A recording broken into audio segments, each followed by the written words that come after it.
Universidad de Extremadura. ¿Qué tal? Muy buenas noches. Buenas noches. Y Ramón Franquesa, profesor de Economía Mundial en la Universidad de Barcelona, portavoz de la Coordinadora en Defensa del Sistema Público de Pensiones.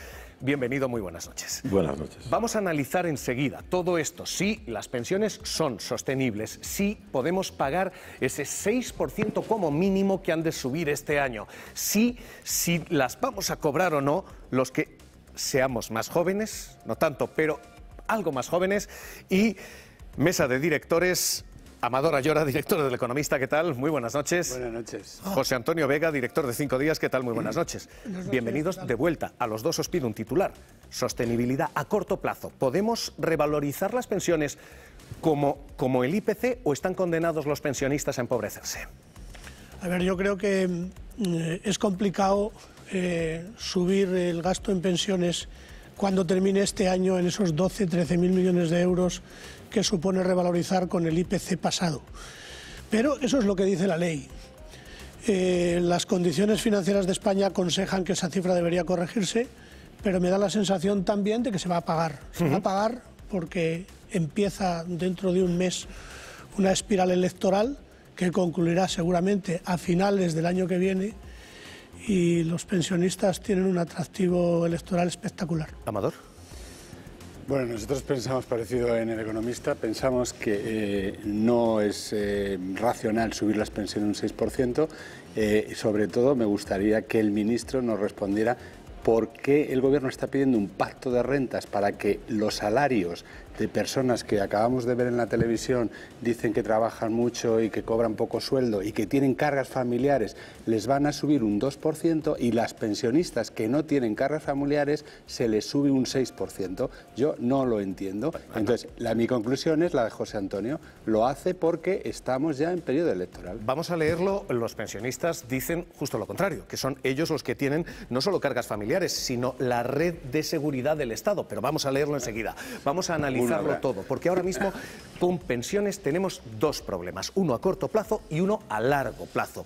Uno a corto, el de si podemos subir las pensiones, lo que está subiendo la cesta de la compra, porque lo que está subiendo la cesta de la compra, lo saben ustedes, es una auténtica barbaridad, y ahora mismo lo que tenemos es esto. Les contábamos hace unos días que el Banco de España ya había dicho, esta es la cifra, y que subir las pensiones, lo que está subiendo la cesta de la compra, ese 6,3% previsiblemente a cierre del año, son 12.000 millones de euros. Es mucho, muchísimo dinero en términos de Estado, pero no tanto en términos de pensionista. De hecho, en términos de pensionista, literalmente son apenas 74 euros al mes. La cuestión a corto plazo es esta. ¿Podemos hacer esto? ¿Es demasiado generoso nuestro sistema de pensiones? Ahora mismo hay dos argumentos y dos métricas a los dos lados de esta baraja. Quienes dicen que sí, quienes dicen nuestro sistema de pensiones es muy generoso, juegan con esta estadística. Esto es lo que se conoce como tasa de reemplazo. Cuando uno se jubila, lo que deja de ganar y lo que empieza a ganar. Y ahora mismo nuestra tasa de reemplazo en España está aquí, en el 80%. Es decir, uno tiene el 80% de pensión de lo que tenía como salario. Quienes dicen nuestro sistema es muy generoso, dicen, vean ustedes, dónde está España y dónde están los demás, dónde están países como Francia. ¿Cuál es la trampa estadística quizás aquí? No tenemos un problema de grandes pensiones, sino de bajos salarios. Nuestra tasa de reemplazo es así porque nuestros salarios son bajos, muy bajos. Pero ahora mismo este es uno de los argumentos. La tasa de reemplazo, la generosidad del sistema de pensiones es alta. Al otro lado quienes dicen no, el sistema de pensiones no es en absoluto generoso. Es más, si midimos ¿cuánto nos gastamos en pensiones en el Estado? Esto es lo que se gasta España en pensiones, aproximadamente un 11% de su PIB, un 11% de la economía.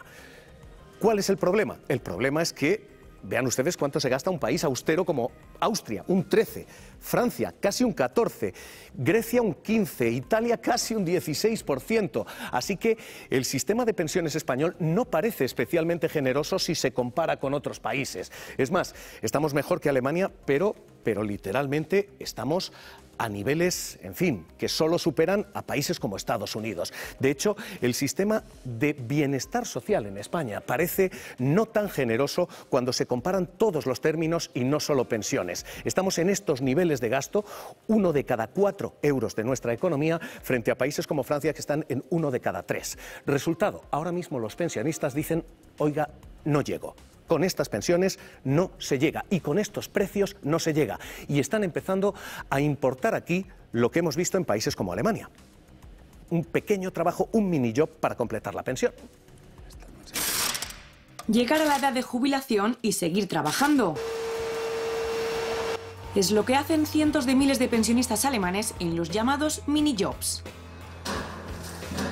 Son trabajos de pocas horas con los que quienes tienen rentas bajas complementan su pensión. En España, más de 3 millones de pensionistas cobran menos de 1.000 euros. Por eso esta práctica está empezando a extenderse también aquí. 8 euros. A sus 64 años, Rafa visita cada semana la sede del INEM en Córdoba y consulta a diario las diferentes webs de empleo. He puesto un anuncio para buscar trabajo de portería, guarda nocturno, limpieza. Ha pasado toda su vida subido encima de un camión, pero el año pasado sufrió un infarto y no puede volver a conducir. Hasta ahora lo que estoy cobrando pues son los 400 y pico euros que la paga de mayores de 52. El de alquiler son 400, más lo que es la luz, el agua, el precio que está. Pues somos 3 personas y no me llega, imposible. Tiene más de 39 años cotizados, pero hasta que no cumpla los 66 no le concederán la jubilación completa y tiene muy claro que seguirá trabajando a tiempo parcial para complementarla. Rafa, y una vez te concedan esa pensión por enfermedad, ¿en cuánto te han dicho que se te va a quedar? Pues mira, según lo que me notifican aquí del Instituto de la Seguridad Social, lo que se me queda es en 834,90. Y si ahora te contesta alguien a ese anuncio, ¿por cuánto más tiempo vas a estar trabajando? Pues al que me haga falta. Yo sé que si yo no trabajo, no tengo medios. Entonces, lo único que me queda en esta vida es pues seguir trabajando hasta que la salud me lo permita. Esta ahora mismo la situación. Y pregunto aquí en la mesa, ¿y ahora qué? 6% de subida de pensiones son 12.000 millones. ¿Nos la podemos permitir? La pregunta al otro lado es la misma. ¿Nos podemos permitir no pagarles a los que menos tienen, a los pensionistas? Sí, nos lo podemos permitir. A mí me gustaría, Javier, entrarte con una pequeña corrección. Has hablado de gasto en pensiones, pero yo, viendo la emisión del telediario, he escuchado presupuesto de la Casa Real. ¿Por qué esa cualificación? En realidad es una inversión pública que damos para erradicar la pobreza entre la gente mayor. Aunque suba el coste de la vida, el mismo Banco de España autoriza que suban los alquileres, suba la electricidad, suban los precios, también sube el ingreso por las cotizaciones sociales y, por tanto, no debería haber ninguna dificultad añadida para seguir manteniendo las pensiones al mismo nivel de capacidad adquisitiva.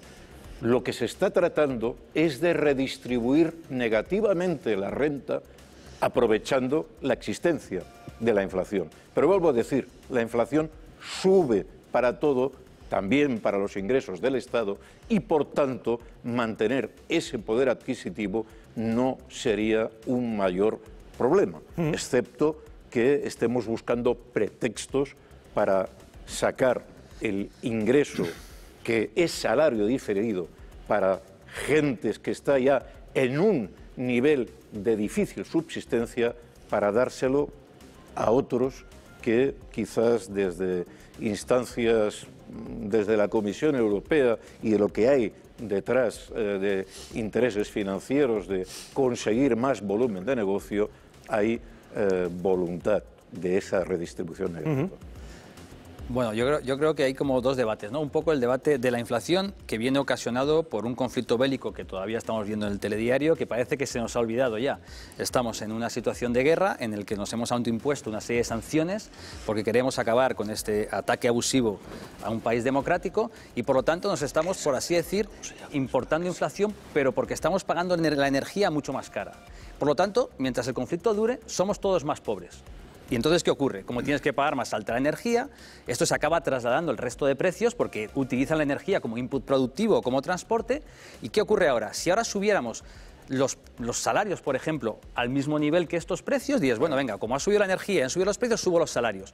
Vuelves a subir otra vez los precios, vuelves a subir otra vez los salarios y te encuentras una espiral que se llama, los economistas tenemos mucho miedo porque es inflación, salarios, subida de precios, salarios, subida de precios, y esto es muy difícil de controlar. Entonces se dice, a ver, dado que somos más pobres, pues vamos a hacer un pacto de rentas para evitar que esto que se llama el efecto de segunda ronda acaben convirtiendo algo que sería un escalón en algo persistente.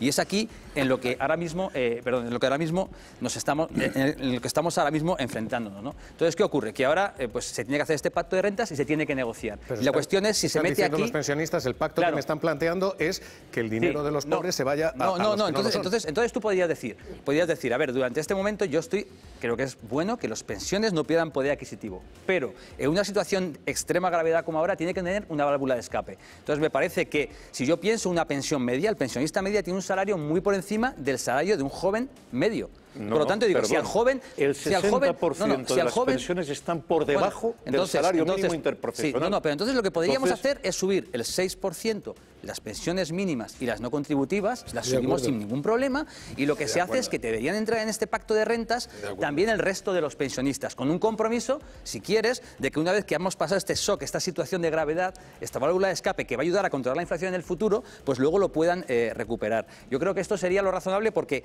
no sería justo que estemos obligando a nuestros jóvenes a que tengan que sacrificar sus salarios para evitar que pues este traslado persistente, ¿no?, a la inflación, y los pensionistas se queden fuera. Pero las pensiones mínimas y las pensiones contributivas sí que deberían ser revalorizadas, como bien dices. Y te doy la réplica y quiero escuchar a Inmaculada. Vamos a ver, primero, la subida de precios de la energía era previo a la guerra. Bueno, se ha combinado las dos cosas. La subida de precios se está repercutiendo en el coste de las hipotecas, en los alquileres, en el pan. ¿Por qué tiene que pagarlo esto los pensionistas o los trabajadores? ¿Y por qué no? Para evitar... Justamente la cuestión es una disputa de cómo se reparte la renta. Y de momento parece ser que estamos perdiendo. Ya hemos perdido una parte yo creo del que IPC real. como bien dices, se tiene que repartir entre los pensionistas, no los pensionistas más bajos, entre los trabajadores y, por supuesto, entre los empresarios, que también hay que controlar que no acaben aprovechando esta contención de costes para aumentar sus márgenes empresariales. Y esto tiene que ser un pacto. Que es lo que está, esto tiene que ser un pacto de rentas con un compromiso. Y el Banco de Libán nos decía pero vosotros podíais proponer, podíais proponer lo siguiente, que estos 12.000 millones, que va a ser un aumento del gasto para cada año. Es decir, una vez que lo subes una vez, como luego la subida se hace acumulada, son 12.000, podríais decir, por ejemplo, mira, estos 12.000 millones, nosotros como pensionistas renunciamos a ellos, pero que se inviertan plenamente en educación, y que el presupuesto de educación tenga 12.000 millones más cada año para evitar... Oído con de Ruiz, franqueza, y me gustaría ver una solución mejor, que es sobre los beneficios que ha tenido la banca, sobre los ingresos que ha tenido gracias a una venta de la vivienda que podía haber sido pública de la Sareb a precio de saldo. Sobre ese rendimiento paguemos esos recursos y esas necesidades. La posibilidad de redistribución existe, es un problema de voluntad. Vuelvo a decir, los bancos han tenido un enorme rendimiento, y hace una semana el Banco de Bilbao planteaba que iban a tener un excelente negocio a medida que bajen las pensiones, porque van a promover las hipotecas inversas para quedarse con las casas de los pensionistas, planteando que esos 500, 600 euros que les faltan a los pensionistas los pueden recuperar ofreciendo sus casas a bajo precio a los bancos. Bueno, ella que te explique las hipotecas inversas. Inmaculada, que tenéis aquí una... Yo creo que en el 2021 se consiguió un logro muy importante, que es poner de acuerdo a todas las fuerzas políticas por la revalorización de las pensiones. Pero en este mundo tan cambiante nadie podía suponer en ese momento que íbamos a tener un IPC como el actual. Aún así, en ese momento las pensiones mínimas se revalorizaron al 3, aunque en la ley pone que se revalorizan todas al IPC, y las que no son las contributivas, que no eran las mínimas, al 2,5. Pues yo creo que eso es lo que ahora quizás se debería hacer. Esas pensiones mínimas, que estamos hablando de 2 millones de pensionistas promedio de los 9, pues sí podría y sería muy lógico subirla al IPC, que de verdad sea el que se haya producido en el año. Y ese esfuerzo, al igual que pasa con los salarios, que van a subir en torno a un 3%, que sea lo que se puedan subir las otras pensiones. Porque subir las pensiones tiene un efecto acumulativo, es un ascensor que no tiene vuelta atrás. Lo que se suba se consolida. y acompañarlo de medidas redistributivas de bono social para la electricidad que hagan que minoren esa necesidad de precios más altos de su cesta de la compra. Porque... Dejadme preguntar aquí en la mesa de directores, porque hay un argumento legítimo entre los pensionistas, que es decir, oiga, ¿por qué nos miran a nosotros? Si va a haber recortes, ¿por qué no se miran los márgenes empresariales? ¿Por qué no se miran otras cosas? ¿Por qué se miran las pensiones? Pregunto y traslado el argumento de franqueza. Es que, perdón, si me permite, Salvador, eso ya está pasando. Es decir, ese pacto de rentas del que hablaba Ignacio ya está pasando. No está escrito en ningún sitio, pero los salarios están subiendo en torno al 2%, los márgenes empresariales se están estrechando, porque hay una caída natural de la demanda, porque con la subida de precios automáticamente la demanda de bienes y servicios de los particulares cede, y los empresarios, que lo ven venir, automáticamente no tiran de ese margen para arriba, con lo cual... No me pierdas, Vega, porque la gente no siga. O sea, lo que me estás diciendo es, los salarios van a ganar menos, la gente ya se está empobreciendo, ¿y las empresas ganan menos también? Las empresas necesariamente van a ganar menos porque va a haber menos demanda y por lo tanto van a vender menos. Y los pensionistas deberían también ganar menos. Hay otras fórmulas, se han indicado algunas, como subir las pensiones mínimas con el IPC. A mí me sigue pareciendo una exageración, porque eso luego se consolida en la factura de las pensiones para siempre. Hay más fórmulas. La inflación subyacente, que seguramente recoge mejor y de una manera más estable el incremento del coste de la vida, podría ser un indicador más acertado que el simple IPC. La inflación subyacente es un indicador falsificado, porque quita de la inflación la energía y los alimentos, y la gente tiene que pagar la luz, el gas y la comida. Por tanto, eso es hacer trampas. Nosotros somos un movimiento social que no estamos dispuestos a dejarnos robar nuestros ingresos, y además compartimos la idea de que tampoco a los trabajadores se les debe recortar los salarios ni que tengan aumentos salariales por debajo del coste, de lo que sube el coste de la vida, porque eso hunde la economía. Eso lo que provoca es una contracción y una recesión mayor. Amador, eso está demostrado que es mentira. No, eso que dices, generas la espiral salarial. Primero, yo tengo tres discrepancias contigo. La primera, es mentira que todos los pensionistas no son pobrecitos. Yo conozco muchos pensionistas que juegan al golf. El 60% está por debajo del SMI. El 60%, pues como dice Conde Ruiz, hagamos una subida de las pensiones para los más vulnerables o las personas que tienen pensiones mínimas, no contributivas, etcétera. Vamos a estudiarlo y vamos a apoyar a esas personas. Pero ¿por qué un señor que tiene 1.500 euros de pensión o 1.200, que es más que milurista, le tienen que subir un 6% a la pensión, y mi prima, la del pueblo, que gana 900 y que tiene 3 hijos al cargo? No. Es que no lo puedo comprender. Eso no es política social. Lo segundo, lo que has dicho de los bancos... cobrando menos que el salario mínimo interprofesional. Quizás tendría que defender sus derechos y tener como mínimo... A lo mejor no trabaja. Era un ejemplo. Segundo, lo que ha dicho de los bancos, pues hombre, si quieres irte a un régimen cubano como el de Putin o alguna cosa así, pero hombre, a confiscar. Para empezar, te deberías estudiar que los bancos españoles, que son multinacionales, la mayoría de sus beneficios los obtienen. Claro que es quitar los bancos. ¿Cómo vas a quitar el banco a una empresa privada? ¿Y cómo le vas a quitar la pensión a alguien que ha trabajado toda su vida para tener una persona digna? Una persona que trabaja toda su vida tiene su sueldo para vivir, pero tú no puedes confiscar el beneficio de una empresa privada. Aparte que los bancos españoles...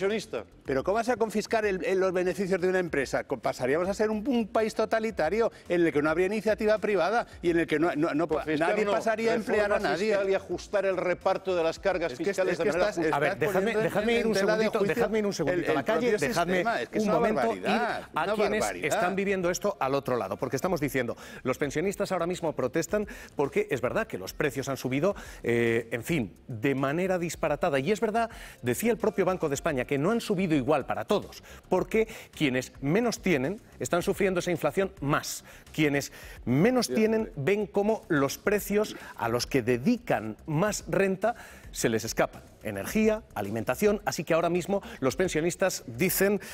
Andrea Uña, Movimiento de Pensionistas de Vizcaya, ¿qué tal? Muy buenas noches. Muy buenas noches, muy buenas noches. Estoy Andrea, escuchando lo que estamos debate planteando aquí, ya lo estás oyendo, lo que estamos planteando es... ¿nos lo podemos permitir? ¿Nos podemos permitir este 6,3% este año? Por supuesto. Mira, yo voy a hacer un poquito, estoy en un lugar emblemático con el Ayuntamiento de Bilbao, donde nos juntábamos todos los lunes, desde el 15 de enero del 2018. Es decir, llevamos 152 meses y medios, 4 años y 5 meses, casi 6, en la calle. Empezamos reivindicando o protestando por el 0,25, que desde los recortes y las reformas del año 2013 veníamos sufriendo. Que ya estábamos perdiendo poder adquisitivo. Andrea, y esas son las imágenes de todo ese tiempo de movilización, esas imágenes que estamos viendo en pantalla. Sí, pues eso, efectivamente. No quiero hacer historia, pero es que simplemente ahí hay economistas, pero yo soy una pensionista de calle, de las que estamos en la calle, de las que estamos miles y miles de pensionistas en la calle, de los que no se llegan ni siquiera a 1.080 euros, que es lo que tenemos de nuestra reivindicación. Ninguna persona puede vivir por menos de 1.000 euros porque está en el umbral de la pobreza. Y los señores economistas que juegan al golf o algunos pensionistas que juegan al golf, si tienen esas pensiones es porque habrá cotizado para tener pensiones altas. Nosotros lo que decimos es que ninguna persona, ningún pensionista, ninguna mujer puede vivir por debajo de 1.000 euros. Están en el umbral de la pobreza y, por favor, se los digo claramente porque me enfada mucho, que no utilicen que estamos en guerra o que ha pasado la pandemia, porque en el año 2018, cuando salimos a la calle, ni estaba la guerra de Ucrania ni estaba la pandemia, y seguimos reivindicando lo mismo. Andrea. 1.080 euros, porque muchísimos millones de personas, mujeres sobre todo, viven en auténtica miseria, no pueden pagar ni las medicinas, no pueden vivir. Las mujeres solas, muchísimas mujeres viudas con pensiones de 500, 600 y 700 euros, me gustaría que los señores economistas que hablan tan alegremente se pongan en sus zapatos. Y nosotros vamos a seguir reivindicando el salario, no salario, además, mira, se me ha olvidado también lo que decís, ¿no? Andrea, sí. Gastos. Déjame, Andrea, déjame que te pregunte, porque... Gastos no, es un derecho, la pensión es un derecho, la pensión es un derecho. Perdón, es que me he calentado mucho con el señor economista. No te preocupes, no te preocupes. Estamos escuchando, yo creo que hoy el debate es lo suficientemente plural, así que déjame que te pregunte, vosotros, ahora mismo lo que se está diciendo aquí es, oiga, los trabajadores, los que están en nómina están perdiendo poder adquisitivo, dicen, las empresas ganan menos, los pensionistas no, los pensionistas ¿están en esto, como se estaba diciendo aquí, siendo privilegiados? No estamos siendo privilegiados. Primero, a mí me daría vergüenza decir que un trabajador o una trabajadora con 3 hijos viva con 900 euros. A mí me parece que es lo que no se puede permitir y que tendríamos que estar todo el mundo en la calle reivindicando un salario digno. En muchísimas elecciones, si vosotros tenéis, y seguro que los habréis leído, los programas electorales, desde hace ya muchísimos años, llega como un salario mínimo interprofesional 1.200 euros. Y te estoy hablando de hace 14 o 16 años. Andrea, sí, pero lo que te estoy preguntando es otra cosa. Perdóname, porque estoy intentando centrar el debate. El debate es si hay un sacrificio de todos, ¿debe haber un sacrificio también de los pensionistas o no? Esto es lo que se está planteando aquí a corto plazo. Nosotros lo único que pedimos es nuestro derecho de tener una pensión digna de 1.080 euros y no son gastos, es un derecho. Y además el artículo 50 de la Constitución, cuando dice que será el Estado, cuando no se llegue con las cotizaciones, cuando no puede dejar a las personas mayores abandonadas, abandonadas porque no llega el dinero. Y tendrá que ser con presupuestos generales del Estado, porque además a mí me sorprende muchísimo que solamente no haya dinero para las pensiones, pero en cualquier momento se puede aumentar la partida en armas. No hablemos de la Casa de los Borbones, no hablemos de otros gastos, que es que además no quiero meter otro debate para que no me digas, Javier, que me estoy desviando. Pero es que en absoluto, Andrea, con presupuestos generales vale, que es que decir que si no hay dinero, no hay dinero para nadie. Déjame traer esto a la mesa. Ahora mismo. Déjame traer esto a la mesa. No te retires, Andrea. Aguántame un segundito porque vuelvo a decir lo que están diciendo los pensionistas, señores, y pido lectura y pido análisis aquí. Lo que están diciendo es, oiga, ¿por qué siempre a los pensionistas? ¿Por qué cada vez que tenemos un debate de austeridad los primeros que caen son los que ya han cotizado y teóricamente han ganado un derecho para esto? A ver, yo creo que se están confundiendo dos debates. Claro. Yo creo que hay un debate que tiene que ver con que las pensiones no pueden perder poder adquisitivo y a los pensionistas no se les debe tocar la pensión porque ya están jubilados y por lo tanto no tienen capacidad de reacción. Este es un debate que está ahí. Pero estamos en una situación que es lo que yo no consigo hacer ver de extrema complejidad y gravedad, porque sabemos que podemos tener efectos de segunda ronda que van a hacer que un fenómeno como es la inflación, que lo podríamos controlar y al año que viene tenerlo controlado, se nos descontrole. Por lo tanto, se podrían hacer tanto para los trabajadores como para los pensionistas, no los que tienen pensiones más bajas que debían subir con el IPC, se podría pensar en un mecanismo donde este año no revalorizan todo el poder adquisitivo, pero con un compromiso para que sí que lo vayan recuperando en los próximos años, para evitar que el fenómeno que tenemos ahora mismo, que es un shock a la energía, que es una vez, se convierta en algo persistente. Pero, por supuesto, este es un debate de coyuntura actual, que no tiene nada que ver con lo que está proponiendo esta señora, que tiene toda la razón del mundo, en tener pensiones dignas, un sistema de pensiones con pensiones dignas, etcétera. Pero creo que son dos debates en dos planos distintos. Totalmente. Y hoy estos son los dos debates que estamos planteando. El primero, el de corto plazo, el de si ahora mismo esto debemos hacerlo o no, y ahora enseguida hablamos de la reforma de pensiones a largo plazo. Es otro tema. Pero tengo 5 manos levantadas y sois 4, o sea que adelante. Yo quería comentar para situarnos un poco con las cifras, porque cuando has hablado de inicio del programa, hablando de que la subida supone 12.000 millones de euros, pues claro, yo creo que a todos nosotros eso nos supera, ¿no? Pero para entender qué significa esa cuantía, cuando hablamos de educación, que nos afecta también a todo, el presupuesto son 50.000 millones. Cuando hablamos de sanidad son 80.000 millones. El presupuesto entero. Y aquí estamos hablando de un incremento de un año de 12.000. Es muy costoso y es acumulativo para que entendamos. Y luego creo que también el debate hay que aclarar muy bien, creo que eso es una responsabilidad de todos, aclarar lo que es pensión contributiva, que tiene que tener la máxima relación posible entre lo que se ha cotizado por una persona y lo que se va a percibir, con las salvaguardas de los complementos a mínimos que se pagan con impuestos, y es una cuestión distinta, y las pensiones no contributivas y las pensiones de viudedad, porque cuando hablamos de pensión y pensión promedio no estamos hablando solamente de jubilación. Entonces, dividir el debate y tener muy claro que son pensiones diferentes y situaciones por tanto distintas, creo que debe ser mantenido en el debate. Los recursos están.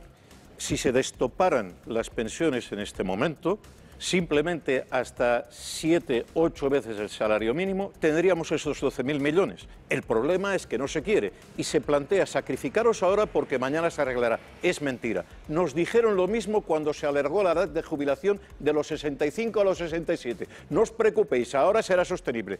Y se bajaron las cotizaciones a las empresas. Resultado: dificultades en la seguridad social. Pero dificultades que no la hacen, pero no la hacen en los debates. Porque, entre otras cosas, nos encontramos que estamos exigiendo las cuentas públicas, la auditoría de la seguridad social, y se nos niega. Es más, hay un compromiso de hacerlo, de haberlo hecho en el mes de febrero. No se ha hecho. Queremos las cuentas claras, queremos transparencia. Claro. De momento eso se está negando y se están pidiendo nuevos sacrificios que luego no serán reversibles. Y son sacrificios que reparten el pastel, se lo quitan a unos para dárselos a otros. Y como movimiento social no vamos a pasar.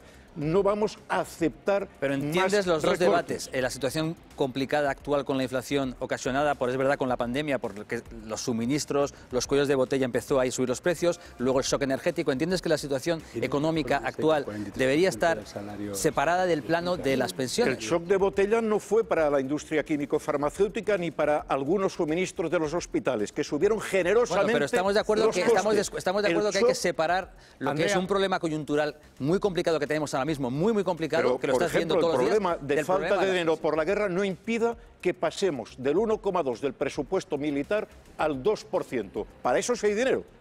Andrea, la excepción que se está diciendo aquí, la de ahora mismo estamos en una etapa de guerra, estamos en una situación extraordinariamente complicada, este sí sería, se está diciendo, el momento de que los pensionistas hagan un sacrificio. ¿Esta puede ser una excepción?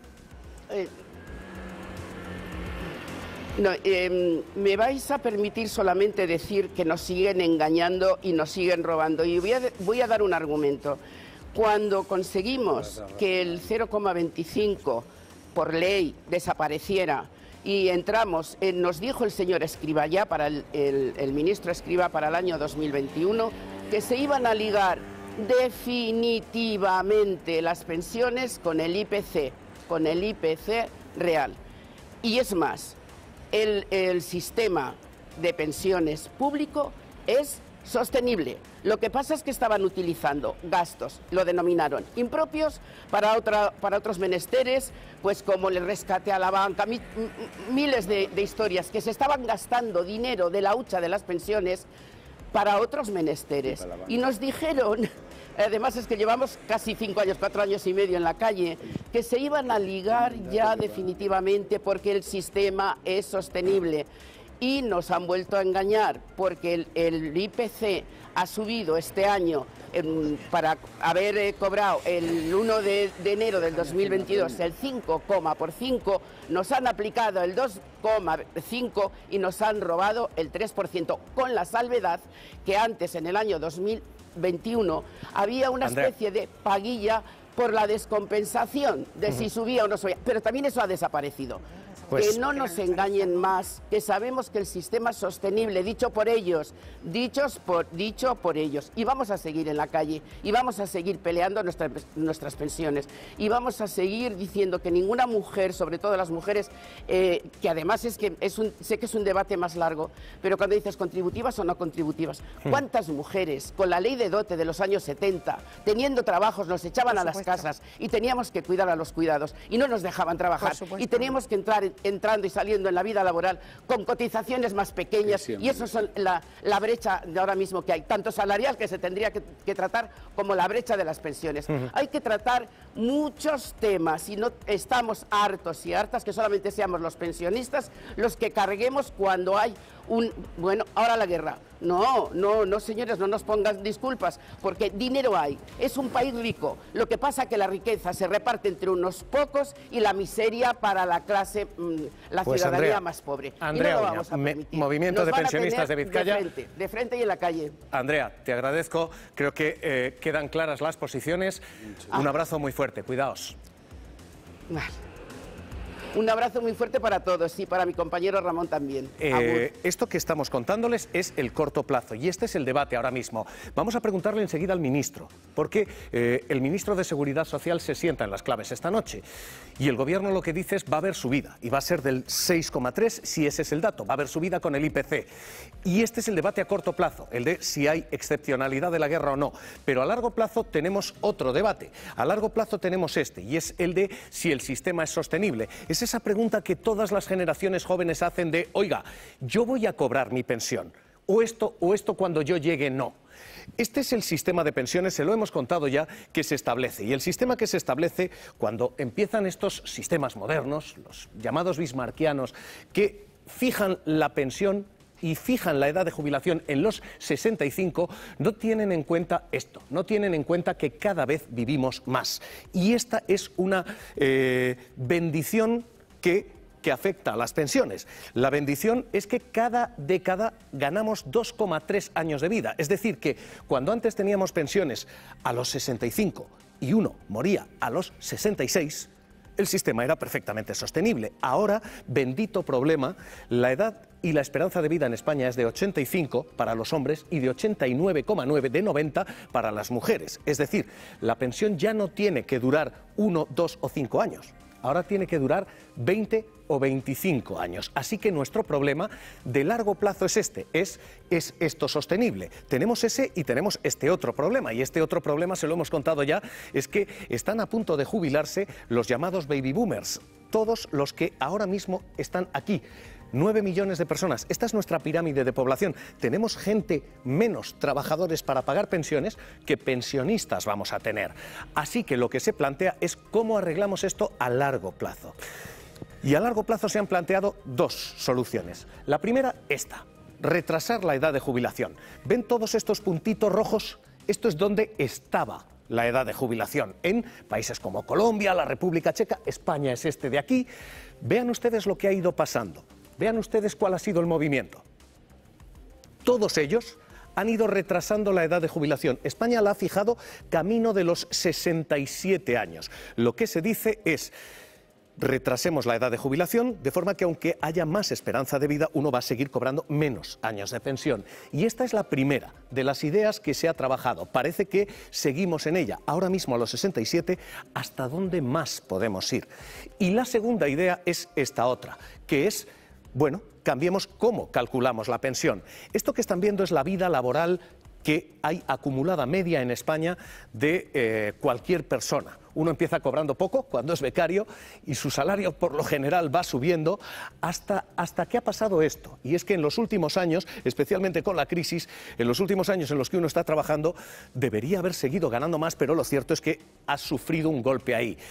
¿Qué dice y en qué se trabaja ahora la seguridad social? Hasta ahora lo que tenemos es esto. Se miran 25 años de vida laboral y esa media da lugar a una pensión.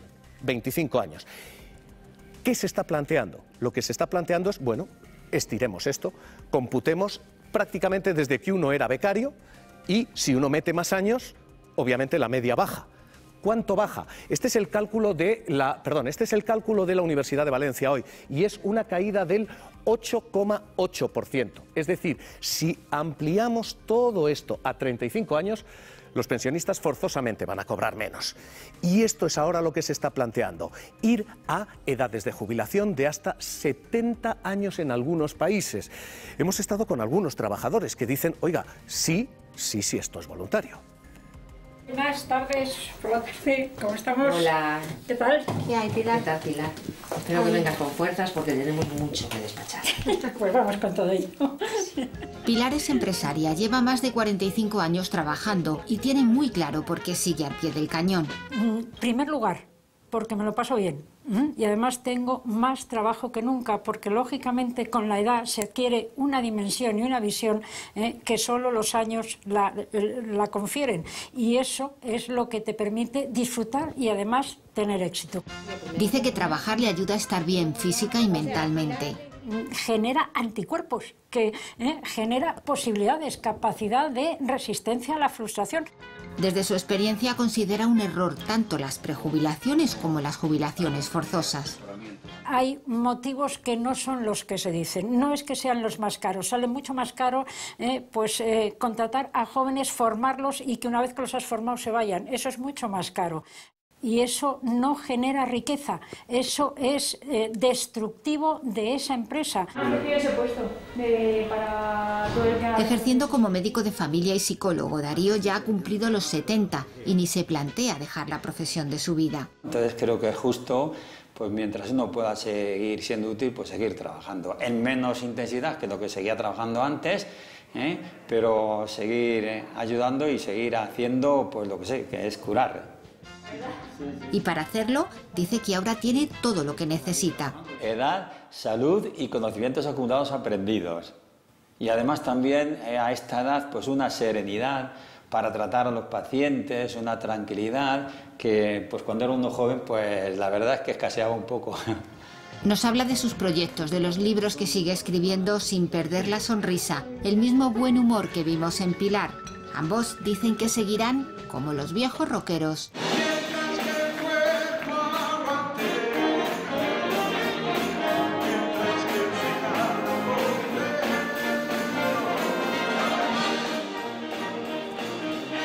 ¿Cómo arreglamos esto a largo plazo? Señores, ¿cómo arreglamos esto a largo plazo? Pues hay la fórmula en que se ha arreglado hasta ahora, que ha sido aumentando la productividad y la capacidad de producir del país y aumentando los trabajadores. Ese gráfico expresa la población, pero no la población activa. Hoy tenemos más trabajadores que nunca en la Seguridad Social porque la mujer se ha incorporado al trabajo y, por tanto, hace el sistema más sostenible junto con el aumento de la productividad. Por tanto, no es aceptable que se diga que hay menos base.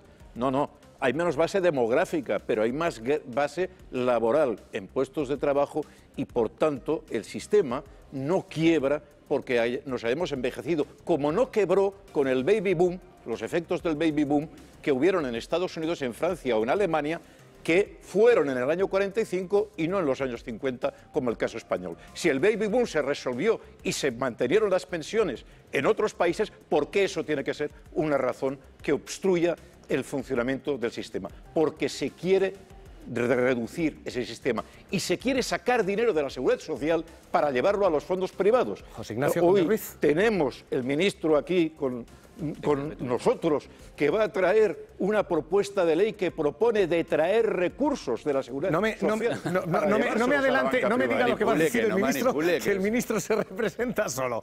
Pero sí sabemos, y vamos a acompañarlo el día 9, jueves, que hace la presentación en el Parlamento de esa ley, sí sabemos que quiere presentar una ley que lo que abre es la puerta a la privatización de los ingresos de la seguridad social, que tendrían que ser pura y exclusivamente, íntegramente, para financiar. Pero eso es mentira. José Ignacio Conde Ruiz. Es mentira. Bueno, a ver, ya es vamos a pasar abiertamente falso. No quiero de verdad abrir un debate con el ministro, porque con el ministro hemos pactado una entrevista. Entonces, les entiendo las alusiones, pero me van a perdonar. No vamos a entrar en el debate con el ministro, al que hoy le hemos planteado otro formato y otra alternativa. No hay ningún problema y no lo habría si ese fuera el pacto que habíamos hecho. Pero cuando planteamos entrevistas, hacemos entrevistas. Como a ustedes les hemos dicho, ustedes debate. Así que, insisto, ¿cómo arreglamos esto? Y entiendo y respeto la opinión de Franquesa. Pero, dicho esto, ¿cómo arreglamos esto a largo plazo?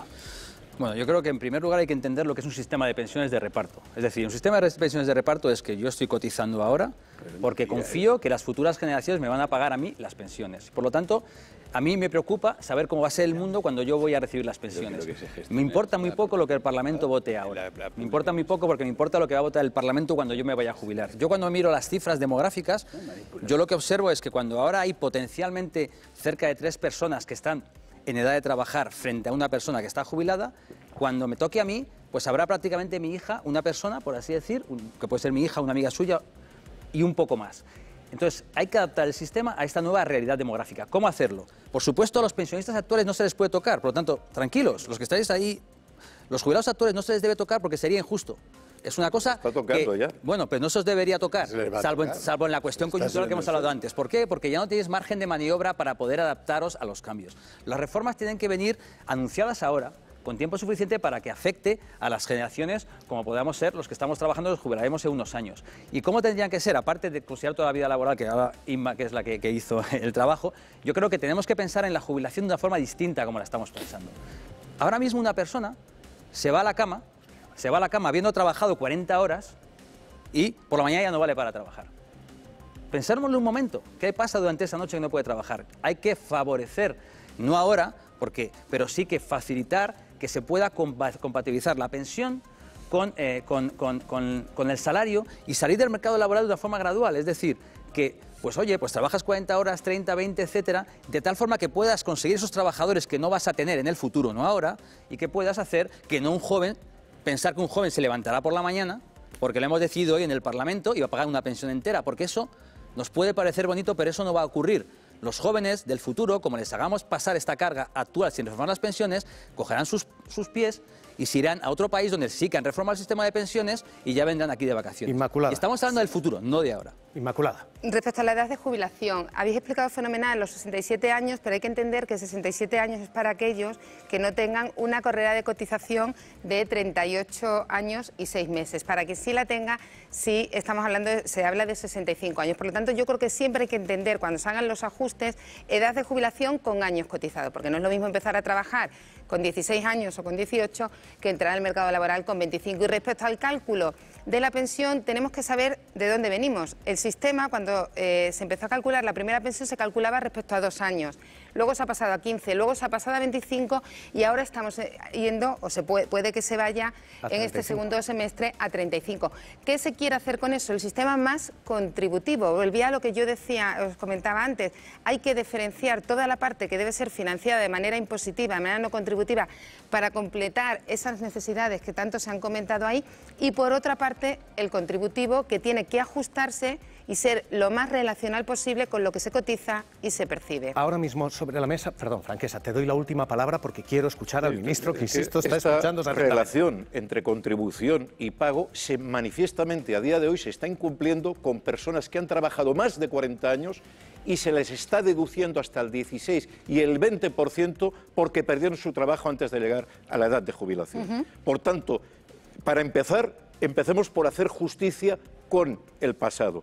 Y para seguir, la cuestión es, en todo caso, negociar con aquellos que están en condiciones de poder cambiar su aportación o su forma de trabajo. No cambiar las reglas cuando se llega al final del partido, porque lo único que se busca con alargar los 35 años es recortar el gasto, esa parte del presupuesto que va a la gente mayor, es reducir la capacidad adquisitiva de gente que ya, como hemos visto, está en una situación muy precaria. Hemos visto situación de corto plazo, estamos viendo propuestas de reforma a largo plazo, o estirar el cálculo o retrasar la edad de jubilación. Y quienes están en situaciones de cierta llamada penosidad dicen, oiga, esto de estirar la vida o de retrasar la edad de jubilación, conmigo que no cuenten. Hay mineros, obreros, que lo que están diciendo es absolutamente impracticable para algunas profesiones como estas. Esta era la vía por la que salían el material de la mina para afuera. Con 18 años, Ricardo empezó a trabajar en la mina de carbón. Era picador, una de las labores más sacrificadas. Picando carbón durante 12 años, 8 horas diarias. Tiene ahora 56 y lleva jubilado 26 debido a una insuficiencia respiratoria. A los 30 me tuve que jubilar por enfermedad profesional. Picando carbón no es lo mismo que una persona con 50 años poniendo ladrillos. A 170 kilómetros de esta mina en desuso de Torre del Bierzo, en León, está la de San Nicolás, en el Ayuntamiento de Mieres. Es el único pozo de carbón que sigue activo en España. José Manuel trabaja en él desde hace 16 años. Aunque se ha mecanizado también muchísimo las labores, seguimos teniendo una precariedad laboral. No hay servicios, no hay modo de lavarse ojos, simplemente es bajar, trabajar y subir. Sería impensable ver a un trabajador de la minería más allá de los 50 años. Con 38 se ve jubilado. Dentro de unos 5 años, más o menos. A los 43, que fue cuando se prejubiló Lito después de 2 décadas trabajando también en este pozo. Aunque puede parecer un privilegio, explica, no lo ha sido. Las prejubilaciones fueron un intercambio de acabar con el sector. Mientras nosotros nos íbamos muy bien para casa económicamente, jóvenes, con 43 años, no se veló ni se miró por las generaciones venideras, ni por nuestros hijos, ni por nuestros jóvenes. Estas prejubilaciones se sumaron a la vida laboral más corta que de por sí tiene el sector minero del carbón. 52 años es su edad mínima de retiro al tratarse de una profesión considerada excepcionalmente peligrosa, penosa o tóxica.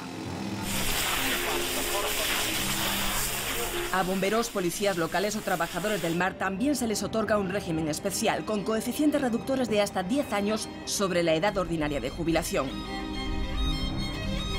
Retirados a los 50, cuando su cuerpo dice basta. Hemos leído y discutido corto, largo plazo. Franquesa, Ramón Franquesa, coordinadora por la defensa del sistema público de pensiones. Gracias. Inmaculada Domínguez Fabián, profesora de Economía Financiera de la Universidad de Extremadura. Gracias. José Ignacio Conde Ruiz, Fundación de Estudios de Economía Aplicada de FEDEA. Gracias. Les he escuchado a los tres. Me van a permitir que, lo que les decía antes, escuchemos al ministro de Seguridad Social, porque ahora mismo todo este debate de si las pensiones deben subir ese 6% que está previsto en la inflación, es la pregunta clave de quien nos está viendo. José Luis Escribá, ¿qué tal? Muy buenas noches. Hola, buenas noches. Bienvenido a Las Claves, ministro. ¿Van a subir las pensiones ese 6,3% que dice la Comisión Europea que cerrará el año? ¿Podemos permitirnos 12.000 millones de subida de pensiones? Claramente que van a subir en lo que esté registrada la inflación media del año, evaluada en el mes de noviembre de este año, será la inflación, será, digamos, la subida de pensiones que se aplicará en 2023, tal como se ha reflejado con toda claridad en una ley que hemos aprobado en el Parlamento y que está vigente desde el 1 de enero. Y así va a ser sucesivamente en los próximos años. Por lo tanto, rotundamente sí. Es decir, lo que tenemos ahora es una norma con una regla muy clara que asegura que las pensiones tienen garantizado el poder adquisitivo con una revaluación anual en función de la evolución del IPC, de los precios al consumo.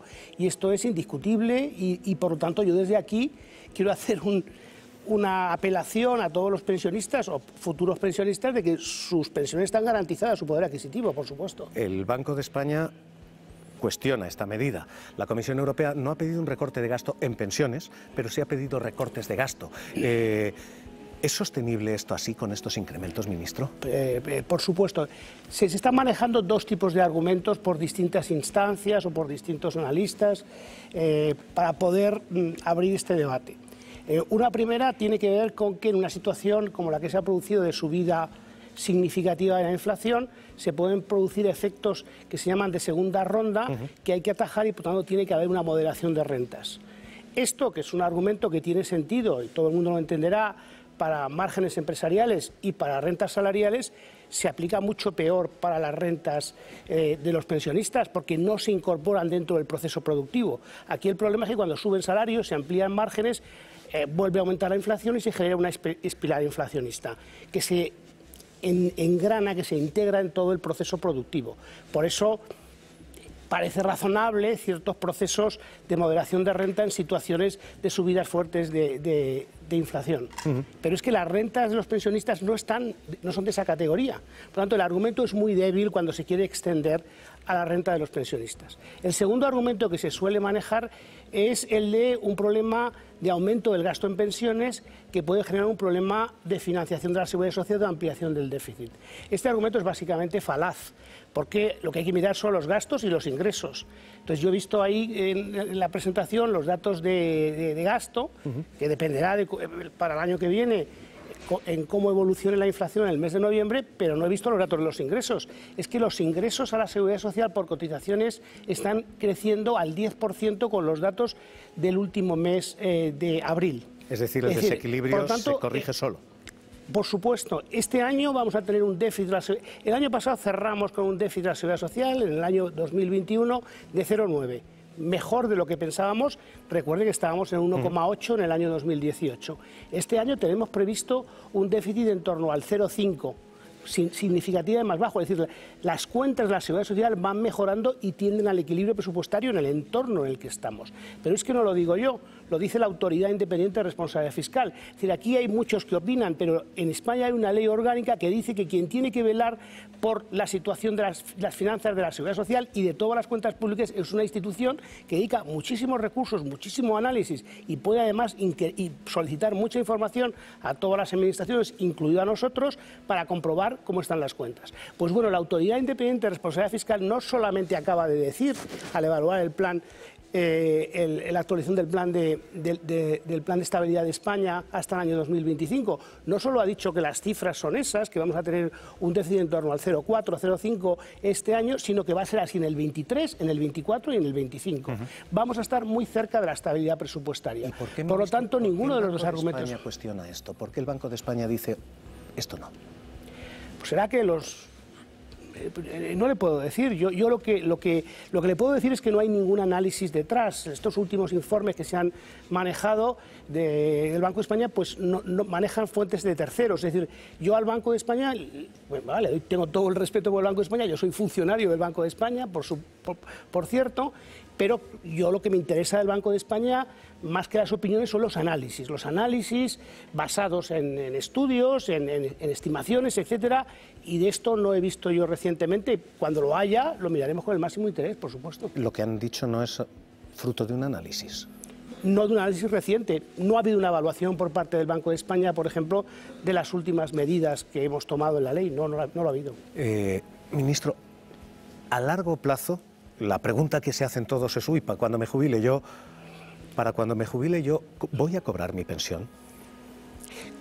Primero, ¿qué quiere decir largo plazo? Es decir, primero, hasta el año 2025, los próximos 4 años, la Autoridad Independiente de Responsabilidad Fiscal nos está diciendo que vamos a estar en una situación cercana a la estabilidad presupuestaria en las cuentas de la Seguridad Social. Luego no se ve una tensión particular en sus cuentas. Los problemas, o digamos, la mayor tensión en todos los cálculos que hacemos se circunscribe a la década de los 30 y la década de los 40. Pero más allá, y por ejemplo hay un informe de referencia que es el que utilizamos todo, que hace la Comisión Europea, que se llama el Informe sobre Envejecimiento, que hace proyecciones hasta el 2070. Es decir, en esas proyecciones lo que pone de manifiesto es que la mayor tensión que puede haber en el sistema en España es hasta el 2050. En el 2060 y en el 2070 después vuelve a mejorar mucho la situación. Por eso digo que tenemos un problema concentrado en 2 décadas. Y eso es así porque, digamos que se jubila una generación que es una generación que es relativamente ancha, le sigue una generación un poquito más estrecha, pero como la siguiente generación que sigue a esta estrecha es de tamaño parecido, el sistema otra vez vuelve a equilibrarse. Luego tenemos que abordar un problema de 20 años, y lo estamos abordando con distintas medidas. Algunas las hemos tomado ya y otras están en discusión con los agentes sociales. Tenga usted la seguridad, y todos los pensionistas, que el marco general que hemos desarrollado, acordado por cierto con los agentes sociales y sobre todo con los grupos políticos en el Pacto de Toledo después de 10 años, es decir, este marco que nos da sostenibilidad y debe dar tranquilidad a los pensionistas, es algo que se ha hecho con muchísimo rigor, que se ha discutido también con la Comisión Europea, es parte del Plan de Recuperación y Resiliencia, que tiene mucho consenso y que asegura la sostenibilidad del sistema perfectamente. Ministro, en la segunda parte de reforma que ustedes tienen que hacer está estirar eso, la base de cálculo sobre la que uno computa la pensión. Cuanto más la estiramos, más baja es esa pensión. Hoy el análisis de la Universidad de Valencia decía literalmente eso. Si en lugar de 25 tomamos 35, lo que decía ese análisis es bajan las pensiones un 8%. Eso puede ser un sacrificio temporal, dice usted, para 20 años, pero ¿puede ser eso? ¿Ustedes van a plantear estirar la vida laboral? Que yo invito... Es decir, el Plan de Recuperación y Resiliencia o el acuerdo con los agentes sociales o las recomendaciones del Pacto de Toledo, todos esos documentos y todos esos acuerdos reflejan exactamente lo que vamos a hacer en cada frente. Esto que me acaba de decir usted, como muchas de las cosas que oímos sobre pensiones, es falso, es simplemente invenciones. Es decir, lo que decimos estrictamente sobre el periodo de cómputo es que es, en atención a una recomendación del Pacto de Toledo, es neutral desde el punto de vista de gasto, no tendrá ningún efecto sobre el gasto. Lo que queremos hacer es, y lo tenemos que discutir con los agentes sociales y ver cómo lo calibramos, es básicamente dar cabida a nuevas realidades en el mercado de trabajo, de tal forma que esos últimos años, X años, no son sus mejores años. Por lo tanto, un sistema como el que tenemos ahora, de 25 años de periodo de cómputo, está pensado para carreras lineales donde vas de menos a más en tu desempeño laboral y por tanto en cotizaciones. Eso, sobre todo después de la crisis financiera, ya no es tanto así. Casi un 30% de los trabajadores, en los cálculos que hemos hecho, sus últimos años no son los mejores. Por tanto, el sistema tiene una cierta inequidad desde ese punto de vista. Desde ese punto de vista, lo que tenemos que hacer es una solución que a lo mejor contemple aumento de ese periodo, pero para algunos trabajadores, pero a cambio, por ejemplo, de eliminar sus peores años o darle un tratamiento más beneficioso a las lagunas, cómo se tratan las lagunas de los años de no cotización. Es decir, lo que queremos hacer es un sistema más equitativo que tenga en cuenta todas estas realidades, pero ese no es un mecanismo. Es decir, con el periodo de cálculo no pretendemos reforzar la sostenibilidad del sistema, es absolutamente neutro. Lo explicamos, lo decimos, está en los documentos, está acordado con todo el mundo, pero siguen, no sé, estamos en un país en el cual pues parece que generar inquietud sobre las pensiones es un deporte nacional, cuando tenemos un sistema que después de 10 años es muy robusto. Ministro, permítame la malicia, pero sí. ¿Por qué? La opinión publicada está patrocinada por fondos de pensiones, ¿esto es lo que me está diciendo? Esto lo ha dicho usted, no yo. Esto es lo que digo, le estoy interpretando así. Bueno, yo lo que quizá, eso sí lo he dicho alguna vez, es decir, los opinadores sobre estos temas tendrían que decir, como ocurre, por cierto, en otros países de una forma mucho más evidente, quién les financia sus investigaciones, quién está detrás de sus eventos, pues eso sería útil conocerlo. Yo solo digo eso al respecto, pero es evidente que, bueno, es decir, la inquietud sobre las pensiones puede generar una mayor propensidad al ahorro financiero y bueno, pues yo lo dejo ahí.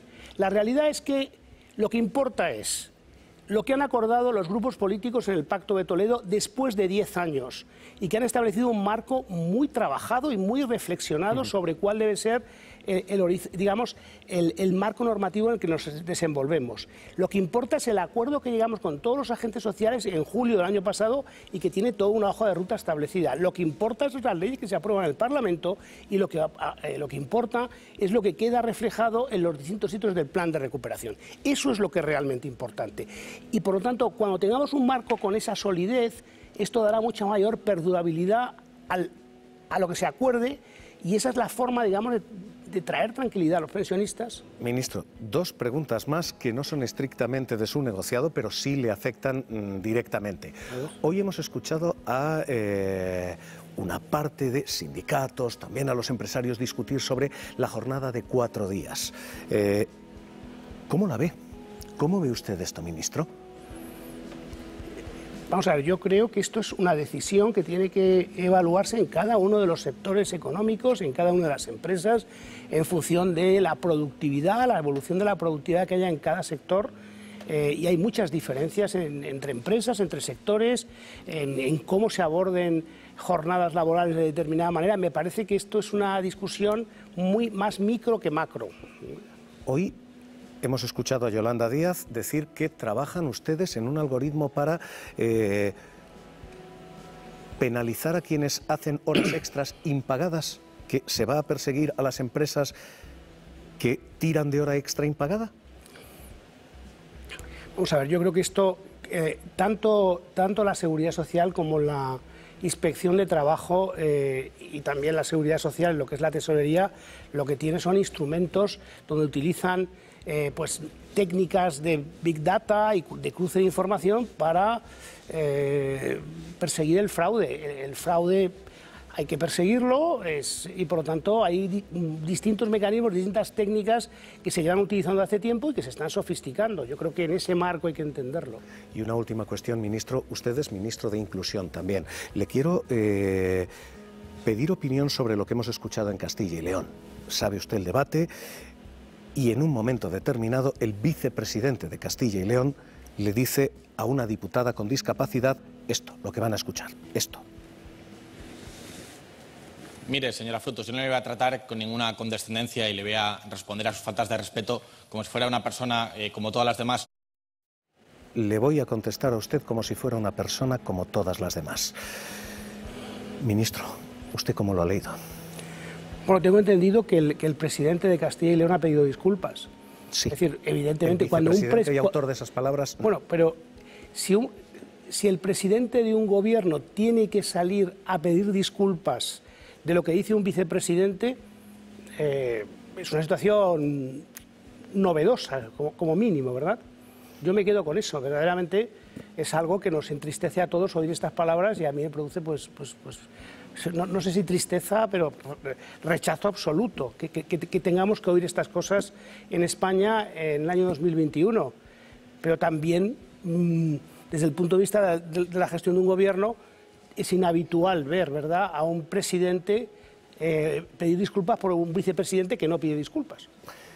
Ministro José Luis Escrivá, ministro de Seguridad Social, gracias por haber venido.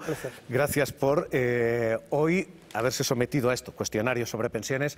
Gracias y muy buenas noches. Buenas noches. Hoy esa declaración es una declaración polémica y es una declaración cargada. Es una declaración que el vicepresidente de la Junta dice ha sido sacada de contexto porque respondía a algo. Les vamos a poner para que lo vean y lo escuchen a lo que respondía. Era una declaración de una diputada socialista, una diputada con esta discapacidad, y ella había dicho antes esto. Atentos. Señor vicepresidente, ni caridad ni paternalismo. A las mujeres con y sin discapacidad de Castilla y León se nos trata con respeto. Para esto quería ser vicepresidente. ¿Usted cree que con el cargo que ostenta puede hacer declaraciones como si fuesen conversaciones de barra de bar? ¿Cree que aquí vale todo? Señor vicepresidente, ¿acaso considera que esta procuradora que le habla es inferior que usted? Después llegaba esa declaración del vicepresidente de la Junta de Castilla y León. Es Juan García Gallardo y decía esto. Para un turno de